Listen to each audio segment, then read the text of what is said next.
एक समय ऐसा आया कि भगवान ने गर्भ में रहते हुए क्या चिंतन किया कि मेरे कारण किसी को भी वेदना तकलीफ नहीं होनी चाहिए। अतः भगवान ने अपना फिजिकल मूवमेंट को पॉज कर लिया, स्टॉप कर लिया, और जैसे ही हिलना डुलना बंद किया, निश्चेष्ट निस्पंद होकर के माता की कोख में, माता के गर्भ में स्थिर से हो गए।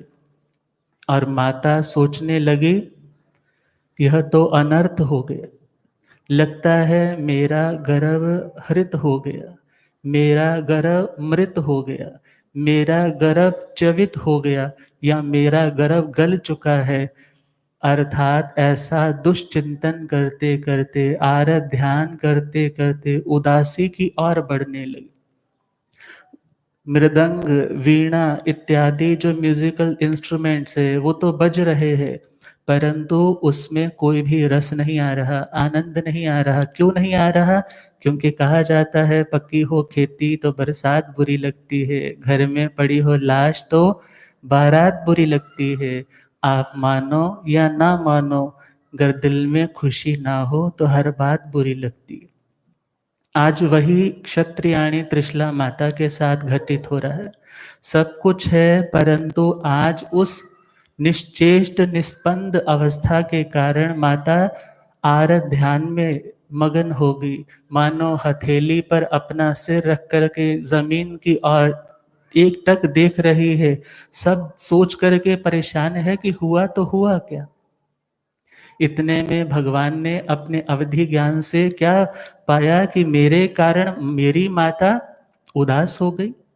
मैंने थोड़ा सा हिलना बंद क्या किया और मेरी माता ने यह सोच लिया कि मेरा बेटा मृत हो चुका, लगता है मेरी माँ मेरा वियोग सह नहीं पाएगी। अरे मैंने तो सब कुछ छोड़ करके आगे बढ़ना है, मैंने तो तीर्थ की स्थापना करनी है, दीक्षा लेनी है, सन्यास लेना है, घर के मोह के बंधनों को तोड़ करके जाना है।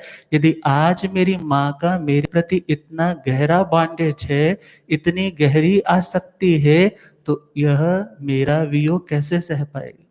और कहते हैं उस समय प्रभु महावीर ने गर्भ में ही अभिग्रह किया, नियम धारण किया कि मैं जब जब तक मेरे माता और पिता जीवित रहेंगे तब तक मैं दीक्षा की बात इनके सामने कभी नहीं करूंगा। सन्यास के लिए मैं कभी भी इनको नहीं कहूंगा, क्योंकि जो आज गर्भ में मेरे प्रति इतने आसक्त है, वो मेरी धरती पर आवागमन अर्थात धरती पर आगमन होने के बाद यदि मैं बड़ा होकर के दीक्षा की आज्ञा मांगूंगा तो यह मेरा वियोग सह नहीं पाएंगे।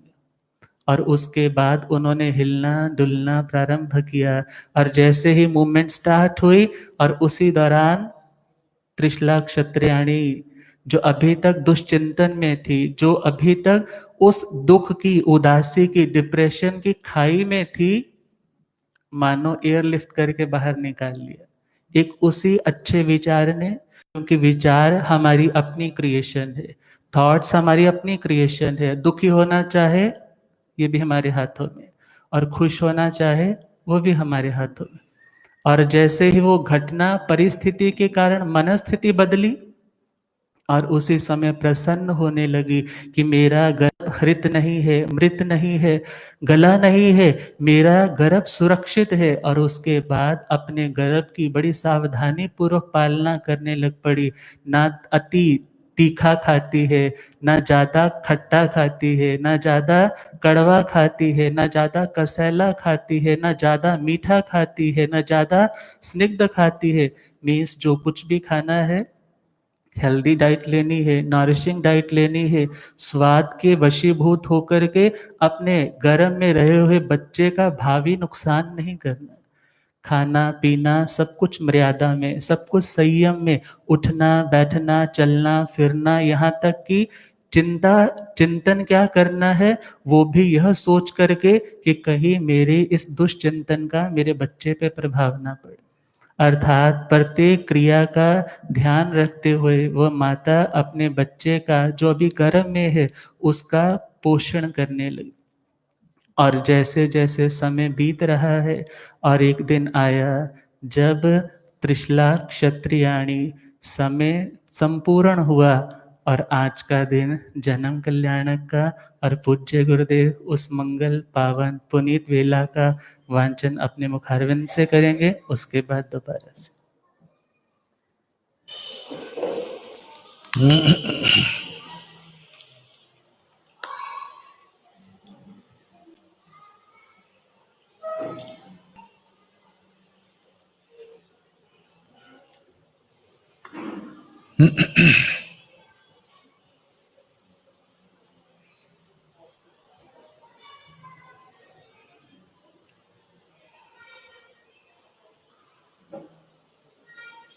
पर्युषणों के दिनों में कल्प सूत्र आपको सुनाया जा रहा है।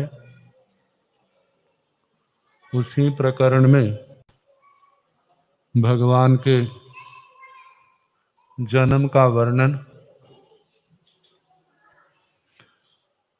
तेन कालेन तेन समेण समणे भगवं महावीर जैसे गिम्हाणं परमे मासे दोचे पक्षे चित्त शुद्धे तसणं चित्त शुद्ध स तेरसि दिवसेण नवणं मासाणं बहु परिपुन्नाणं अदट्ठमाणं राइन्द्रियाणं विकंताणं उच्चठान गहेसो परमे चंद जोगे सोमासो दिशासो भीतिमिरासो विशुद्धासो जयेषु सव सवणेषु पया हीनानुकूलंसि भूमि सप्पंसि मारुवंसि पवायंसि निपन्नमेणियंसि सकालंसि मुह्य पकिलियेषु जानवैसो पुबरत वरत काल समयंसि हतुतराहि नक्षत्रेण जोगमुवागैण आरोग्यारोग्यं दार्यं पयाय।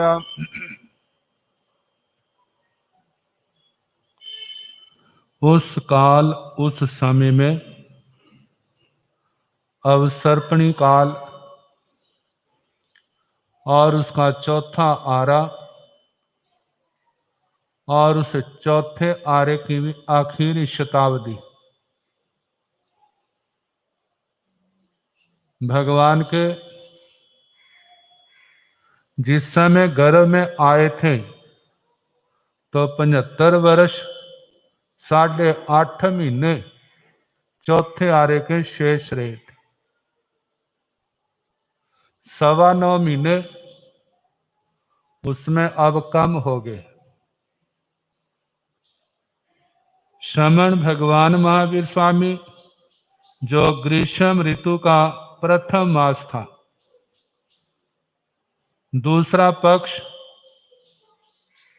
चैत्र मास का शुक्ल पक्ष और उस चैत्र मास के शुक्ल पक्ष की त्रयोदशी तिथि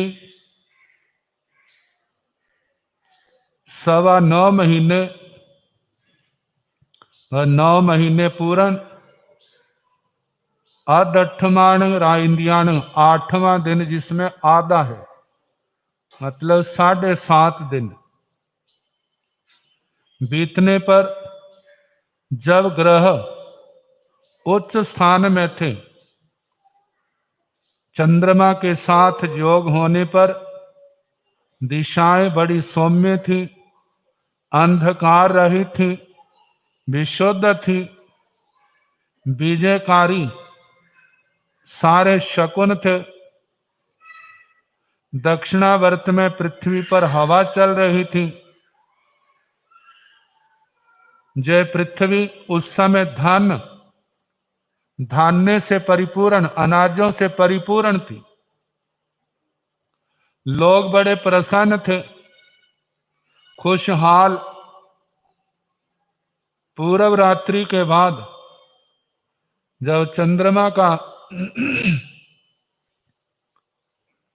चंद्रमा के साथ हस्तोत्तरा नक्षत्र मतलब उत्तरा फाल्गुनी नक्षत्र का योग था, उस समय माता ने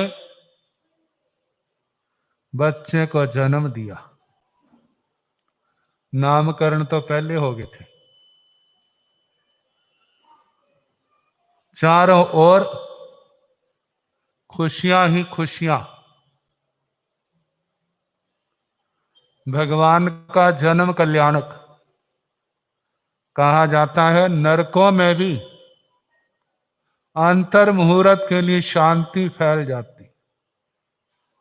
तीर्थंकर भगवंतों की पांचों घटनाओं को कल्याणक इसलिए कहा जाता है, सबका कल्याण।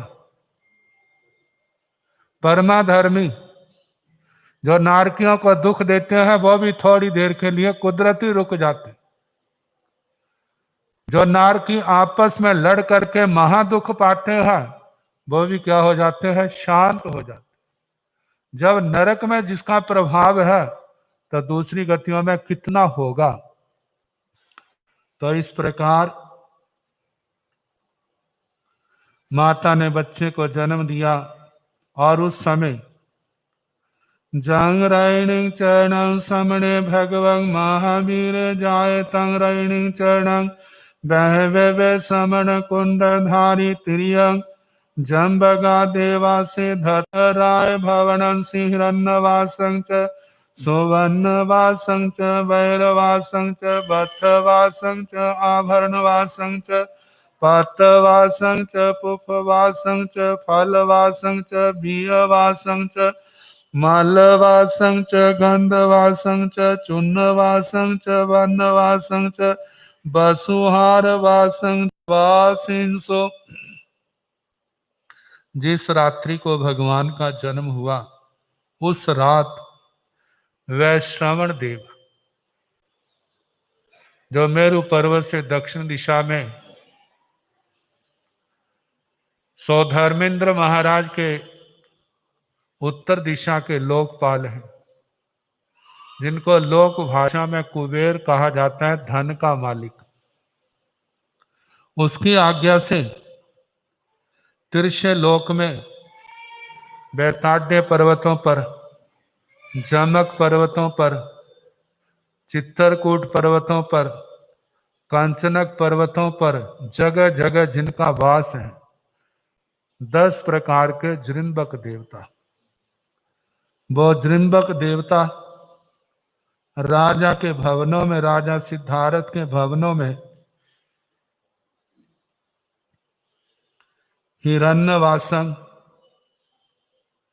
चांदी की वर्षा, सुवर्णवासन, सोने की वर्षा, वह चारों ओर बखेर रहे हैं। जैसे वर्षा से पानी बरसता है ऐसे राजमहलों में चांदी की, सोने की, बैरवासन, हीरों की, बद्धवासन, वस्त्रों की, आभरण वासन, आभूषणों की वर्षा, पत्तवासन, सुगंधित पत्तों की, पुष्पवासन, फूलों की, फलवासन, फलों की, बीजवासन, बीजों की, मलवासन, मालाओं की, गंधवासन, गंध, चूर्णवासन, चूर्ण, वनवासन, वर्ण, वसुहार वासन।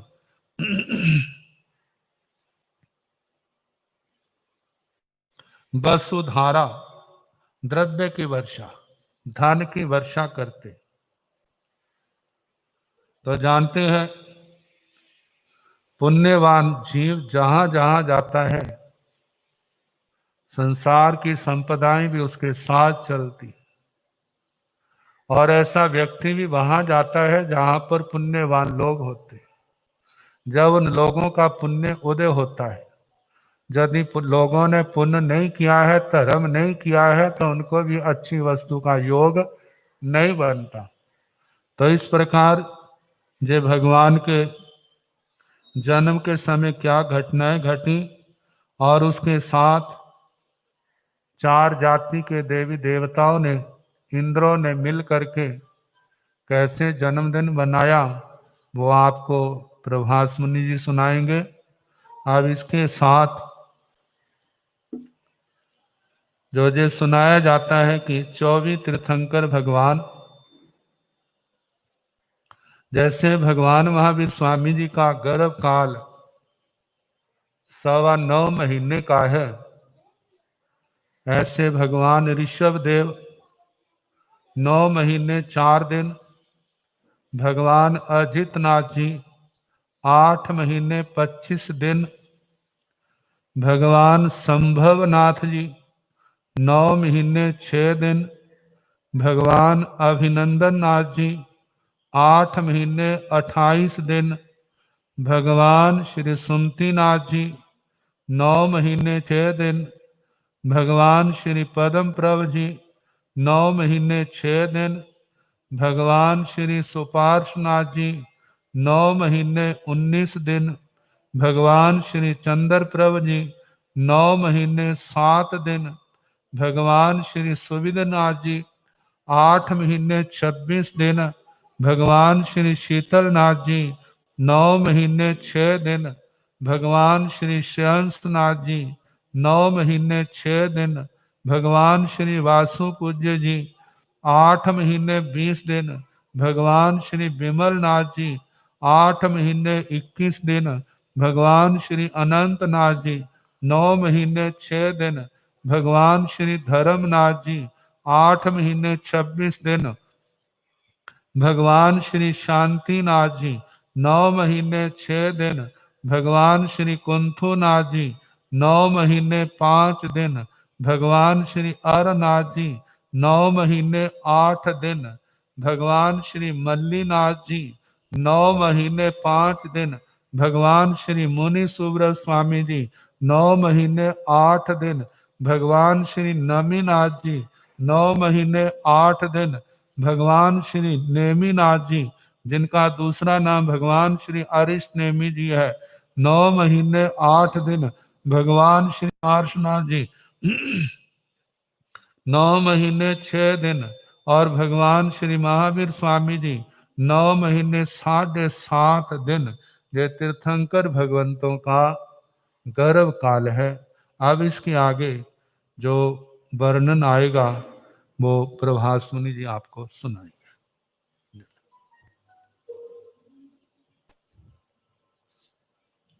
जैसे ही प्रभु का अवतरण हुआ,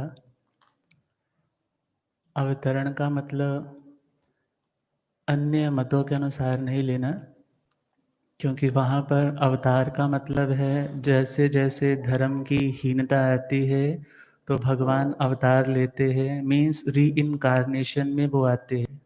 परंतु हमारे प्रभु उस मार्ग पर अग्रसर है जो जन्म मरण की श्रृंखला को तोड़ करके शाश्वत सिद्ध स्थान तक पहुंचेंगे। तो जैसे ही प्रभु का आगमन हुआ, 56 दिशा कुमारियां भगवान को वंदन करने के लिए, नमन करने के लिए वहां आने लगी। क्यों आने लगे? क्योंकि तीर्थंकरों का पुण्य ही इतना विशेष है कि उनका आसन चलायमान होने लग पड़ा। जैसे ही अवधि ज्ञान का उपयोग लगाया, ये क्या हुआ?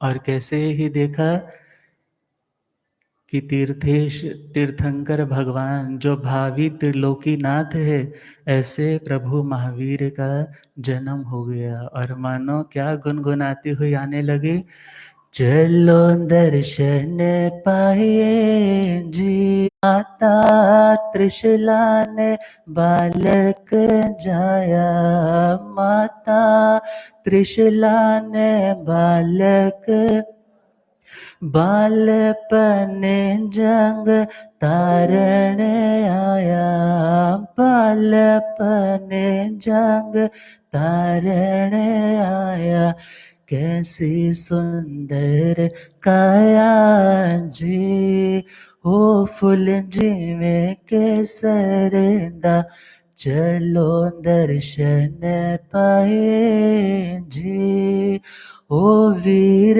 जिनेश्वर। और जैसे ही गुनगुनाने लगी, 8 दिशा कुमारियां भोगंकरा जो सर्वप्रथम आकर के भगवान की माता को वंदन नमन करती है, प्रभु को वंदन नमन करती है, और ईशान कोण में आकर के सूतिका ग्रह का निर्माण करती, और 8 मेघंकरा आदि दिशा कुमारियां पुष्प वृष्टि करती है। 8 नंदोत्तरा दर्पण लेकर के, कहते हैं ना शक्ल दिखाना, भगवान के अनुपम रूप का दर्शन करवा रही। समाहार आदि 8 दिशा कुमारियां कलश लेकर के प्रस्तुत हुई। 8 ईला देवी आदि पंखा झुलाने के लिए प्रभु के समक्ष उपस्थित हुई। अलम्बुसा, पुंडरीका इत्यादि 8 दिशा कुमारियां भगवान को और माता को चमर ढुलाने लगी। और 4 विचित्रा आदि दीपक लेकर के भगवान के जन्म की महिमा गाने के लिए प्रस्तुत हुई। 4 रूपा सुरूपा आदि 4 उंगल छोड़ करके भगवान की नाल का छेदन करती है और नाल का छेदन करके समीप ही वहां पर दबाती है और वहां पर एक वैडूर्य रतन का स्तंभ स्थापित करती और उसके बाद 3 कदली ग्रहों का निर्माण करती। प्रथम कदली गृह में माता और बेटे को दोनों को स्नान करवाती और दूसरे कदली ग्रह में लेकर के उन्हें विलेपन करवाया जाता है, अच्छे अच्छे सुंदर वस्त्र पहनाए जाते हैं। तीसरे कदली ग्रह, कदली इस केले के पत्ते जैसे शादियों के टाइम होते हैं, मांगलिक माने जाते हैं, तो उन्होंने तीसरे कदली ग्रह में वहां पर भगवान को भरपूर आशीर्वाद दिए। कैसे आशीर्वाद कि आपका कभी अनिष्ट ना हो, आपका सदा सर्वदा मंगल ही मंगल हो। और मानो 2 रत्न मणियां उनके पल्ले पर लटका दी, जैसे बच्चों को खेलने के लिए लगा दिए जाते। और वे अपना कार्य करके प्रभु को और माता को वंदन करके जिस जिस दिशाओं से आई थी वहां पर रिटर्न हो गई, चली गई वापस। और इधर उतनी ही देर में इंद्र का सिंहासन हिलने लग पड़ा। देखा जाए ये वाइब्रेशंस सिग्नल कन्वे कर रही है कि आपको कोई याद कर रहा है।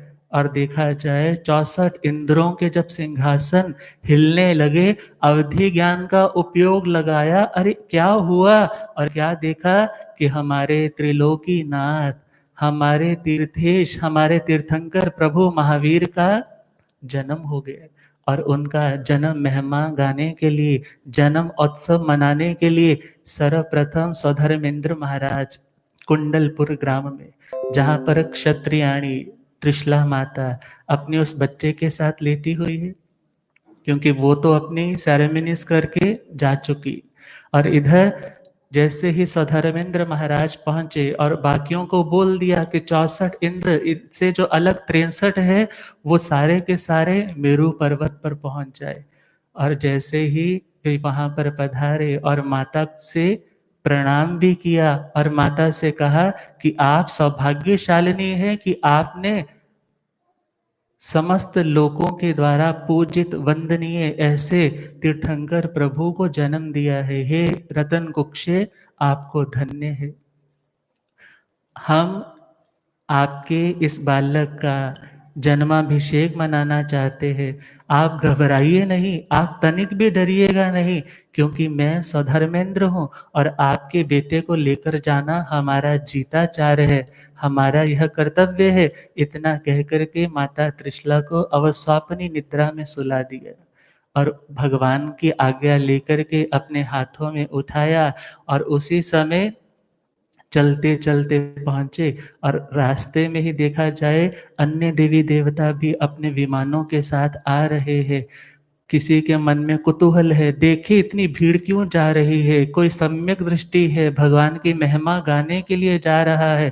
रात का समय सब कुछ रेडियंट होने लग पड़ा, प्रकाशित प्रभासित होने लग पड़ा।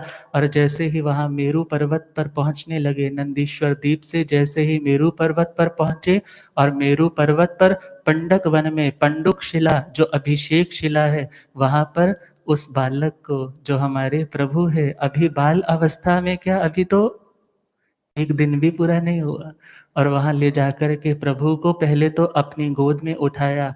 5 शरीरों की विकुर्वणा की इंद्र महाराज ने। पहला तो गोद में उठाया, दूसरा जो इंद्र बना उसने भगवान के ऊपर छत्र रखा और 2 और बनाए, वो चंवर ढुला रहे हैं। और जो 5वां है वो आगे वज्र लेकर के चलता है।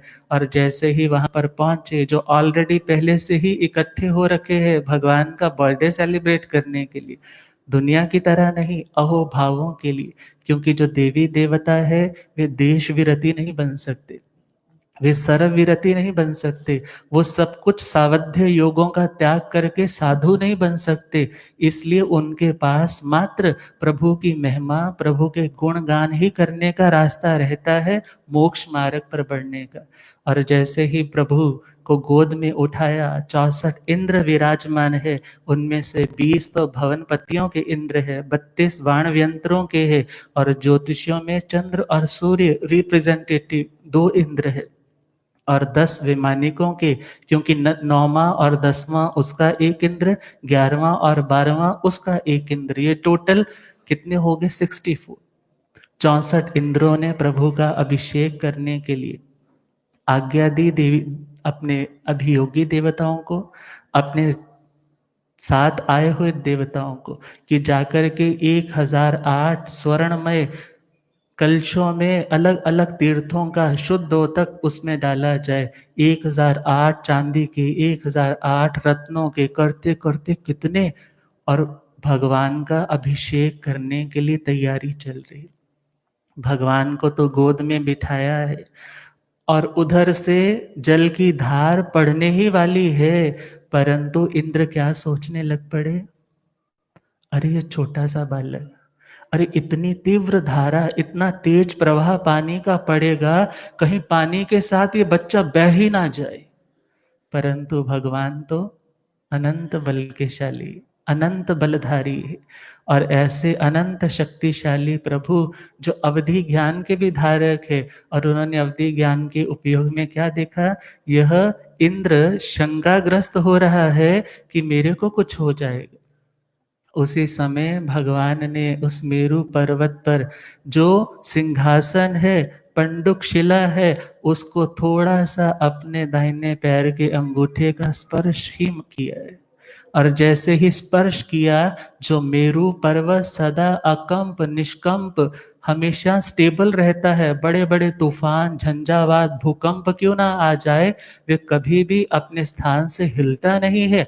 आज उन अनंत बलशाली प्रभु के अंगूठे के स्पर्श मात्र से वो मेरु पर्वत हिलने लग पड़ा। जैसे ही हिलने लग पड़ा, अन्य इंद्र क्रोध में आ गए, पता नहीं कौन हमारे इस अच्छे कार्य में विघ्न उत्पन्न कर रहा है। इतने में इंद्र महाराज ने अपने अवधि ज्ञान का उपयोग लगाया, और क्या देखा, ये कोई और नहीं कर रहा, बल्कि यह कौन कर रहे हैं, जिन्हें हम बच्चा समझ रहे हैं, जिन्हें हम छोटा सा बालक समझ रहे हैं, ये अनंत शक्ति के धारक, ये अनंत शक्ति के धारक तीर्थंकर भगवान है।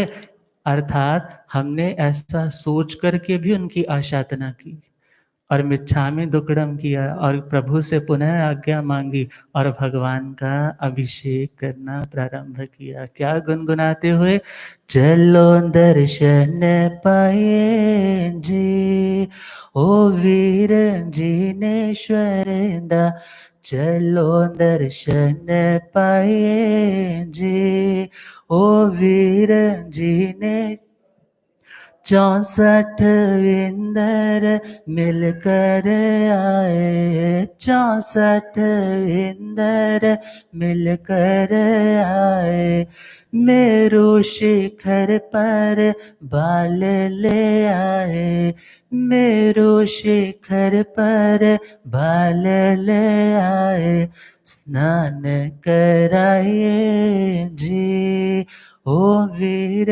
जिनेश्वरदा, स्नान कराइए जी, ओ वीर जिनेश्वरदा, गुण रल मिल गाइए जी, ओ वीर जिने, सब मिल बोलो जय जयकारे, सब मिल बोलो जय जय, 24 में अवतारे हमारे, 24 में जेड़े बिगड़ी सुधारे जी, ओ वीर जिनेश्वरदा, चलो दर्शन पाए जी, ओ वीर जिनेश्वरदा, चलो दर्शन पाए जी, ओ वीर जिने लोरियां देवन देवियां आया, लोरियां देवन देवियां, पर मोतियां दे थाल ले आया, पर मोतियां दे थाल ले, ओ ना खुशियां मनाया जी, ओ वीर जिनेश्वर दा, चलो दर्शन पाए जी, ओ वीर जिनेश्वर दा। और जैसे ही 64 इंद्रों ने भगवान का स्नान आदि करवाया और उसके बाद भगवान को पुनः गोद में उठाया और माता त्रिशला के पास ले आए और उनके पास देवदुष्य वस्त्र भगवान के समीप रख दिया और उसके साथ साथ भगवान के 2 कुंडल भी प्रस्तुत कर दिए। और जैसे ही ये क्रियाएं समाप्त हुई, संपूर्ण हुई और इतने में दिन बीत गया। वो समय कंप्लीट हुआ, रात्रिकालीन समय बीता और राजा सिद्धार्थ को तो सुबह सूचना मिल रही है। प्रियमवदा दासी ने आकर के महाराज सिद्धार्थ से कहा कि हे महाराज, आपको बधाई हो, आपने पुत्र रतन को जन्म दिया है। महाराज आपको बधाई हो, आपने पुत्र रतन को जन्म दिया है। और मानो क्या गुनगुनाने लगे, प्रभुवर ने जन्म पाया, बधाई है, बधाई है, प्रभुवर ने जन्म पाया, बधाई है, बधाई। और उस प्रसन्नता में महाराज सिद्धार्थ ने अपने गले के हार, अपने कंगन, अपने आभूषण उस दासी को समर्पित किए और उसका ता उम्र का दासीपना समाप्त कर दिया, अर्थात अपनी उस दास प्रथा से उसे सदा सर्वदा के लिए मुक्त कर दिया। और कुटुंबिक जनों को बुला करके, अपने मंत्रियों को बुलाकर के कहा कि जितने भी बंदी, जितने भी कैदी हमारे जेल खानों में है, उन सबको मुक्त कर दिया जाए। और जितने भी बैल आदि के ऊपर जुए, वो जहां पर बैल के ऊपर पृष्ठोहा बोला जाता है, कोई अड़ियल बैल होता है, उसके ऊपर लकड़ी का लगा दिया जाए, और बोला उनको भी उतार दिया जाए, और जो मूसल है जिनके द्वारा अनाज आदि कूटा जाता है, उनको भी अब अलग रख दिया जाए। अर्थात देखा जाए यह दया व्रत की भावना है। और क्या कहा, पूरे नगर में सुगंधित जल का छिड़काव किया जाए, उससे पहले प्रमार्जन कर दिया जाए, उसको अच्छे से नीट एंड क्लीन कर दिया जाए, क्योंकि हमारे घर में सामान्य आत्मा नहीं बल्कि उत्कृष्ट आत्मा आई है। क्यों? क्योंकि 14 महासपनों का फल वो ऑलरेडी सुन चुके से। और जैसे ही ये आज्ञा मिली और आज्ञाएं दे दी कि हर नगर के चौराहे पर, तिराहे पर अच्छे से डेकोरेट कर दिया जाए, एरोमेटिक फ्रेशनेस के साथ फ्रेग्रेंट कर दिया जाए, वहां पर सुगंधित जलों का छिड़काव किया जाए, सुगंधित चूर्णों का छिड़काव किया जाए। और यहाँ तक कि दुकानदारों से भी बोल दो कि पैसा ज्यादा नहीं लगाना, जितने का सामान आया कम से कम रेट में दे दो, जो कोई भी उनकी कमी होगी वो महाराज सिद्धार्थ पूरा करेंगे। और मानो इतनी खुशी, और बोल दिया घर घर में मंगल दीप हो, मंगल कलश लगाए जाएं, जैसे 5 हाथों के स्टैंप लगाए जाते हैं ना कुमकुम के लेकर के। और बोला चंदन के, गो शीर्ष चंदन के, रक्त चंदन के वो पंजे हर मकान के आगे लगाए जाए, फूलों की लड़ियां जमीन तक छूती हुई हर घर के बाहर लगे, और नृत्य करवाने वाले, नाटक करने वाले, अन्य तरह के खेल तमाशे करने वाले, वीणा बजाने वाले, बांसुरियां बजाने वाले, जितने भी आपके पास कलाकार है, उनको इनवाइट करके सब लोगों को 10 दिनों के लिए ये महोत्सव मनाया जाए। क्योंकि आज हमारे घर में कौन आए हैं? वर्धमान आए हैं और वर्धमान ये पहले से नाम रखा जा चुका था। अब इसके आगे का जो भी अवसर आएगा इन्हीं मंगल भावनाओं के साथ बोलिए शासनपति भगवान महावीर स्वामी की जय।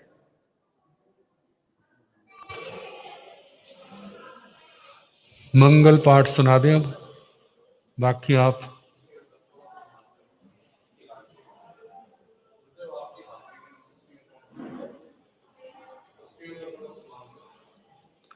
देखो अपना टाइम हो गया है, अपना काम भी करना है।